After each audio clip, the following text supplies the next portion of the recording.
मैं हूं बख्तियार खिलजी और मैंने ही नालंदा विश्वविद्यालय को जलाया था, क्योंकि शिक्षित लोगों पर शासन करना संभव नहीं होता। इसलिए मैंने ज्ञान के स्रोत को समाप्त कर दिया।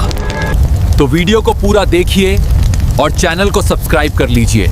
कल्पना कीजिए एक ऐसे दौर की जब यूरोप के लोग अब भी पढ़ना लिखना सीख ही रहे थे। तब भारत की धरती पर एक ऐसा ज्ञान का मंदिर खड़ा था जिसकी गूंज पूरी दुनिया में सुनाई देती थी। एक ऐसा विश्वविद्यालय जहां चीन, कोरिया, जापान, तिब्बत, मंगोलिया और तुर्की से हजारों छात्र मीलों का दुर्गम सफर तय करके सिर्फ इसलिए आते थे ताकि वे ज्ञान के इस महासागर में गोते लगा सकें। हम बात कर रहे हैं नालंदा विश्वविद्यालय की। यह सिर्फ ईंट और पत्थरों से बनी कोई इमारत नहीं थी, बल्कि यह प्राचीन भारत का वह धड़कता हुआ दिल था जो पूरी दुनिया में शिक्षा, विज्ञान, खगोल शास्त्र और आयुर्वेद का खून पंप कर रहा था। नालंदा का पुस्तकालय, जिसे धर्मगंज कहा जाता था, 3 विशाल इमारतों में फैला हुआ था। रत्नोदधि, रत्न सागर और रत्नरंजक। रत्नोदधि तो 9 मंजिला ऊंची इमारत थी जिसमें लाखों हस्तलिखित पांडुलिपियां सहेज कर रखी गई थीं। यहाँ 10,000 से ज्यादा छात्र और 2,000 से अधिक महान विद्वान शिक्षक एक साथ रहते थे। लेकिन दोस्तों,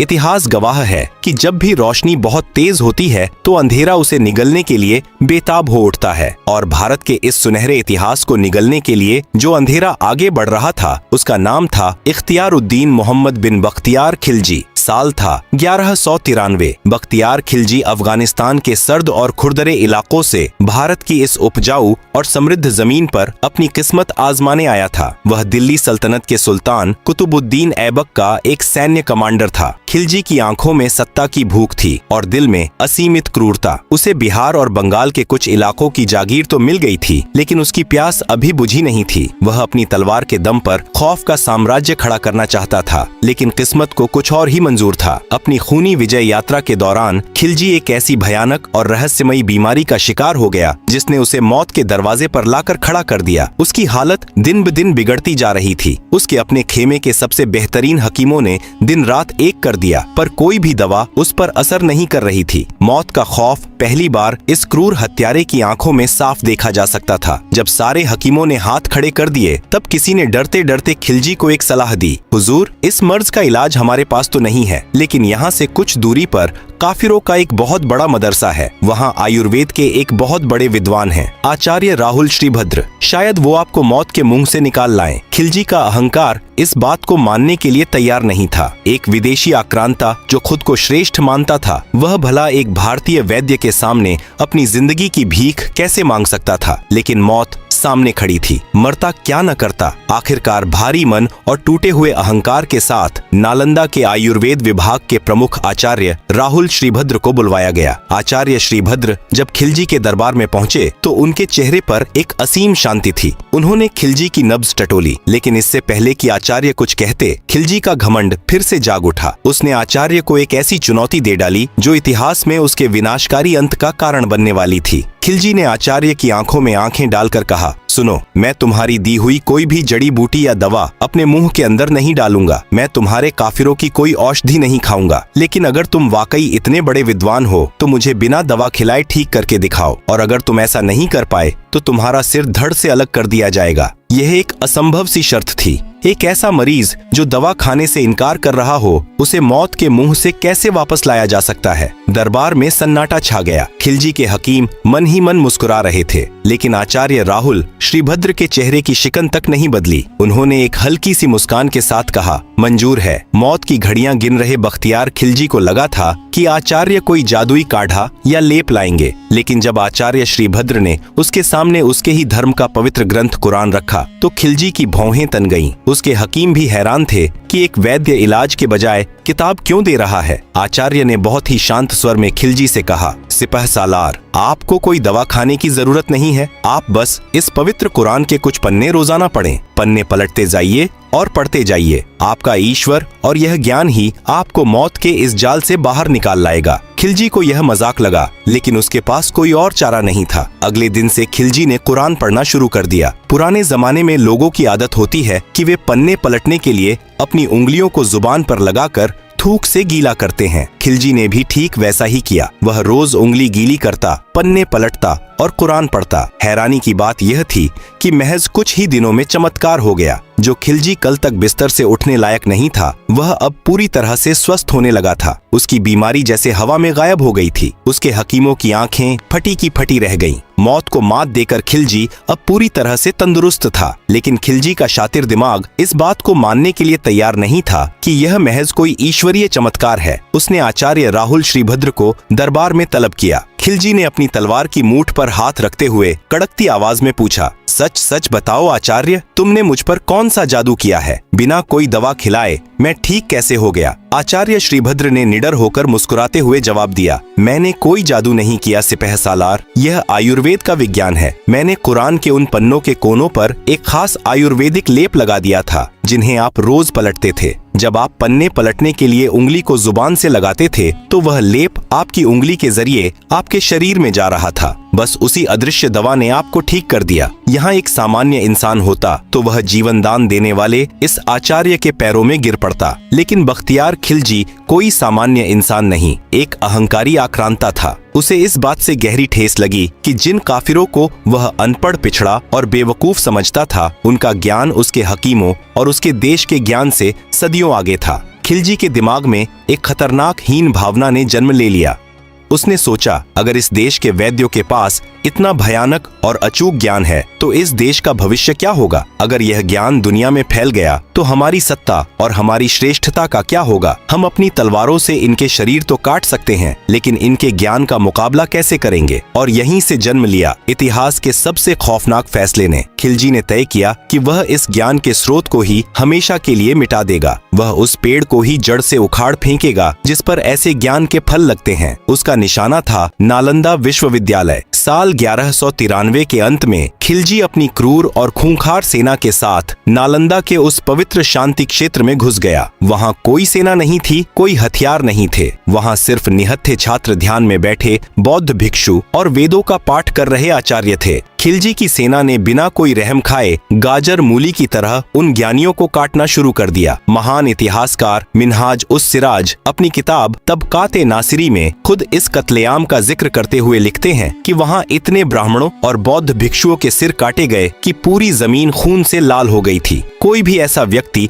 जिंदा नहीं छोड़ा गया जो उन किताबों का मतलब समझा सके। लेकिन खिलजी की नफरत सिर्फ इंसानों तक सीमित नहीं थी, उसे उस ज्ञान से नफरत थी। उसने आदेश दिया, इस पूरे पुस्तकालय को जलाकर राख कर दो। नालंदा के विशाल पुस्तकालय धर्मगंज में आग लगा दी गई। कहा जाता है कि वहां 90 लाख से भी ज्यादा पांडुलिपियां, किताबें और दुर्लभ ग्रंथ थे। आयुर्वेद, गणित, खगोल शास्त्र, दर्शन शास्त्र और न जाने ब्रह्मांड के कितने रहस्य उन पन्नों में दर्ज थे। आग इतनी भयानक थी, किताबों का अंबार इतना विशाल था कि नालंदा का वह पुस्तकालय पूरे 3 महीने तक धू धू कर जलता रहा। आसमान में उठता वह काला धुआं सिर्फ एक इमारत के जलने का धुआं नहीं था, वह भारत की एक पूरी सभ्यता, एक पूरी पीढ़ी के ज्ञान की चिता का धुआं था। खिलजी ने सिर्फ नालंदा को नहीं जलाया था, उसने विक्रमशिला और औदंतपुरी जैसे अन्य विश्वविद्यालयों को भी मलबे में तब्दील कर दिया था। जो थोड़े बहुत भिक्षु अपनी जान बचाकर भाग सके, वे अपने कपड़ों में छिपाकर कुछ पांडुलिपियां तिब्बत और नेपाल की ओर ले गए। लेकिन दोस्तों, ज्ञान को मिटाने और सभ्यता को कुचलने की यह खौफनाक रणनीति सिर्फ खिलजी तक सीमित नहीं थी। इतिहास गवाह है कि जब भी किसी आक्रांता को किसी देश की आत्मा पर कब्जा करना होता है, तो वह सबसे पहले उस देश के शिक्षा तंत्र और उसकी किताबों को ही जलाता है। इसे दुनिया सांस्कृतिक संहार के नाम से जानती है। बख्तियार खिलजी ने नालंदा को जलाकर भारत के माथे पर जो जख्म दिया था, वह इतिहास की कोई इकलौती घटना नहीं थी। जब भी कोई बर्बर आक्रांता किसी सभ्य समाज को कुचलना चाहता है, तो वह सबसे पहले उस समाज के दिमाग यानी उसकी शिक्षा पर हमला करता है। चलिए इतिहास के पन्ने पलटकर आपको साल 1258 के बगदाद ले चलते हैं। यह वह दौर था जिसे इस्लामिक स्वर्ण युग कहा जाता था। बगदाद में अब्बासिद खलीफाओं का राज था और वहां दुनिया का एक और महान ज्ञान का केंद्र खड़ा था, ज्ञान का घर। दुनिया भर के वैज्ञानिक, दार्शनिक और गणितज्ञ यहाँ आते थे। लेकिन फिर मंगोलिया के खूंखार शासक चंगेज खान के पोते हुलागु खान ने बगदाद पर हमला कर दिया। मंगोलों ने शहर को तबाह कर दिया, लेकिन उनकी सबसे बड़ी क्रूरता इंसानों पर नहीं बल्कि किताबों पर बरपी। उन्होंने ज्ञान के घर की लाखों बेशकीमती किताबों और पांडुलिपियों को फाड़कर दजला नदी में फेंक दिया। इतिहासकार लिखते हैं कि किताबों की स्याही से दजला नदी का पानी कई दिनों तक बिल्कुल काला बहता रहा और मारे गए विद्वानों के खून से वह स्याही लाल हो गई। नदी में इतनी किताबें फेंकी गई थीं कि मंगोलों के घोड़े उन किताबों के पुल पर चलकर नदी पार करते थे। उस एक हमले ने इस्लामिक दुनिया के विज्ञान और ज्ञान को सदियों पीछे धकेल दिया और यह सिलसिला यही नहीं रुका। 20वीं सदी में जब जर्मनी में एडोल्फ हिटलर सत्ता में आया तो उसने भी यही तरीका अपनाया। 1933 में जर्मनी के विश्वविद्यालयों के छात्रों और सैनिकों ने सरेआम उन हजारों किताबों को आग के हवाले कर दिया जो यहूदी विद्वानों द्वारा लिखी गई थीं या जो उसकी विचारधारा के खिलाफ थीं। हिटलर जानता था कि अगर उसे लोगों के दिमाग पर राज करना है तो उसे पुरानी सोच को जलाकर राख करना होगा। यह सिर्फ यहूदियों का शारीरिक संहार नहीं था, यह उनके अस्तित्व और उनकी संस्कृति को मिटाने का अभियान था। अब वापस लौटते हैं हमारे भारत की ओर। 18वीं और 19वीं सदी तक भारत की जमीन पर अंग्रेज अपने पैर पूरी तरह से जमा चुके थे। अंग्रेज खिलजी और मंगोलों से कहीं ज्यादा चालाक थे। वे समझ चुके थे कि भारत को तोपों और तलवारों से तो जीता जा सकता है, लेकिन इस देश को हमेशा के लिए गुलाम तब तक नहीं बनाया जा सकता जब तक कि यहाँ के लोगों को मानसिक रूप से पंगु न कर दिया जाए। अंग्रेजों ने देखा कि भारत के गांव-गांव में गुरुकुल फैले हुए हैं। यहाँ के लोग अपनी संस्कृति, अपनी भाषा और अपने वेदों पर गर्व करते हैं। एक ऐसी सभ्यता जिसका जड़ें हजारों साल गहरी हों, उसे किसी तलवार से नहीं काटा जा सकता। उसे सुखाने के लिए उसकी जड़ों में मीठा जहर डालना पड़ता है और इस मीठे जहर का नाम था लॉर्ड मैकाले। अंग्रेजों ने आग और तलवार की जगह कलम और नीति का इस्तेमाल किया। लॉर्ड मैकाले को यह जिम्मेदारी दी गई कि वह भारत की शिक्षा प्रणाली को ऐसा बनाए कि यहाँ के लोग शरीर से तो भारतीय रहें, लेकिन उनका दिमाग पूरी तरह अंग्रेज बन जाए। मैकाले का मानना था कि भारत का पूरा साहित्य और ज्ञान यूरोप की एक पुस्तकालय की महज एक अलमारी के बराबर भी नहीं है। यह उसका घमंड था या भारत की संस्कृति को नीचा दिखाने की एक सोची समझी साजिश। उसने भारत के पारंपरिक गुरुकुल व्यवस्था को पिछड़ा और अवैज्ञानिक साबित करने के लिए एक ऐसा जाल बुना जिसमें हमारी आने वाली कई पीढ़ियां फंसने वाली थीं। उसने तलवार से हमारे शरीर नहीं काटे, बल्कि अपनी शिक्षा नीति से हमारी पहचान, हमारी भाषा और हमारे आत्मविश्वास का कत्ल कर दिया। साल 1835 लॉर्ड मैकाले ने ब्रिटिश संसद में अपना कुख्यात शिक्षा प्रस्ताव पेश किया। मैकाले का उद्देश्य भारत को साक्षर बनाना बिल्कुल नहीं था। उसका असली मकसद ब्रिटिश साम्राज्य की विशाल मशीनरी को चलाने के लिए सस्ते मजदूरों और लिपिकों की एक ऐसी फौज तैयार करना था जो उनके इशारों पर नाचे। मैकाले ने अपने इस दस्तावेज में साफ साफ लिखा था, हमें एक ऐसा वर्ग तैयार करना चाहिए जो हमारे और उन करोड़ों लोगों के बीच मध्यस्थ का काम करे जिन पर हम राज करते हैं। एक ऐसा वर्ग जो खून और रंग से तो भारतीय हो, लेकिन अपनी पसंद, विचारों, नैतिकता और अपनी बुद्धि से पूरी तरह अंग्रेज हो। इस खौफनाक मंसूबे को अंजाम देने के लिए अंग्रेजों ने एक नई नीति लागू की जिसे इतिहास में अधोमुखी निस्यंदन सिद्धांत कहा गया। इसका सीधा सा मतलब था कि शिक्षा सिर्फ समाज के ऊंचे और अमीर तबके को दी जाए। अंग्रेजों का मानना था कि जब उच्च वर्ग के लोग अंग्रेजी सभ्यता और शिक्षा को अपना लेंगे तो यह शिक्षा छन छन कर धीरे धीरे नीचे के गरीब और आम लोगों तक खुद ब खुद पहुंच जाएगी। लेकिन यह उनकी सबसे बड़ी चाल थी। अंग्रेजों ने जानबूझकर ऐसा किया ताकि वे एक ऐसा उच्च वर्ग बना सकें जो अपने ही देश के लोगों को नीची नजर से देखे और खुद को अंग्रेजों के करीब माने। अंग्रेजों के आने से पहले भारत अनपढ़ नहीं था, बल्कि थॉमस मुनरो और विलियम एडम जैसे ब्रिटिश अधिकारियों के ही सर्वेक्षण बताते हैं कि 19वीं सदी की शुरुआत में भारत के लगभग हर गांव में एक पाठशाला या गुरुकुल हुआ करता था। लेकिन 1844 में अंग्रेजों ने एक ऐसा नियम निकाला जिसने भारत की रीढ़ की हड्डी ही तोड़ दी। उन्होंने ऐलान कर दिया कि सरकारी नौकरी सिर्फ उसी को मिलेगी जिसने अंग्रेजी माध्यम से पढ़ाई की हो। संस्कृत, अरबी, फारसी और क्षेत्रीय भाषाओं को रातों रात बेकार और पिछड़ा घोषित कर दिया गया। जब रोजगार के दरवाजे बंद हो गए तो मजबूरन भारतीयों को अपने गुरुकुलों को छोड़कर अंग्रेजी स्कूलों की तरफ भागना पड़ा। बिना सरकारी मदद और धन के हजारों सालों से चला आ रहा हमारा महान गुरुकुल तंत्र धीरे धीरे घुट घुट कर मर गया और इसी के साथ भारत में अशिक्षा का ऐसा भयानक दौर शुरू हुआ जिसने करोड़ों लोगों को पीढ़ियों तक अनपढ़ बना दिया। खिलजी ने नालंदा को जलाकर हमारे इतिहास को राख कर दिया था, लेकिन मैकाले की नीतियों ने हमारे अंदर एक ऐसी हीन भावना भर दी जो आज तक हमारा पीछा नहीं छोड़ रही है। इसे आज के समाज शास्त्री मैकालेवाद कहते हैं। खिलजी ने तो सिर्फ किताबें जलाई थीं, लेकिन मैकाले ने तो हमारी उन किताबों को पढ़ने और समझने की काबिलियत और इच्छा को ही जला डाला। आज भी हमारे समाज में अगर कोई बहुत अच्छी अंग्रेजी बोलता है तो हम बिना उसकी असल बुद्धि परखे उसे बहुत बुद्धिमान मान लेते हैं, और अगर कोई अपनी मातृभाषा में बात करता है तो उसे गंवार या पिछड़ा समझ लिया जाता है। यह क्या है? यह उसी मानसिक गुलामी का नतीजा है जिसका बीज मैकाले ने 186 साल पहले बोया था। दोस्तों, इतिहास हमें सिर्फ यह नहीं बताता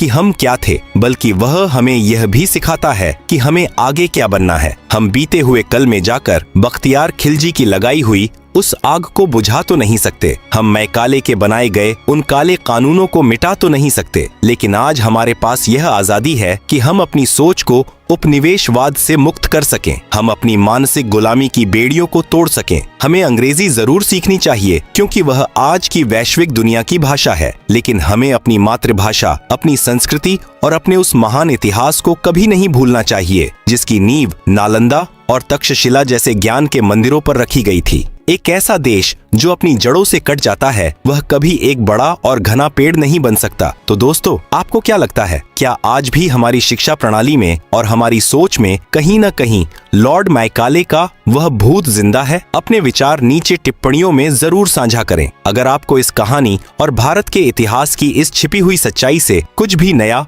और गहरा सीखने को मिला है तो इसे पसंद जरूर करें और अपने दोस्तों परिवार के साथ इसे साझा करके उन्हें भी यह सच्चाई बताएं। ऐसे ही ज्ञानवर्धक, ऐतिहासिक और आंखें खोल देने वाले तथ्यों के लिए हमारे चैनल की सदस्यता लें और घंटी का निशान दबा दें ताकि आप आगे आने वाली कोई भी जानकारी न चूकें। मिलते हैं आपसे अगली बार। तब तक के लिए सवाल पूछते रहिए, सीखते रहिए और हमेशा की तरह जिज्ञासु रहें। और जय हिंद।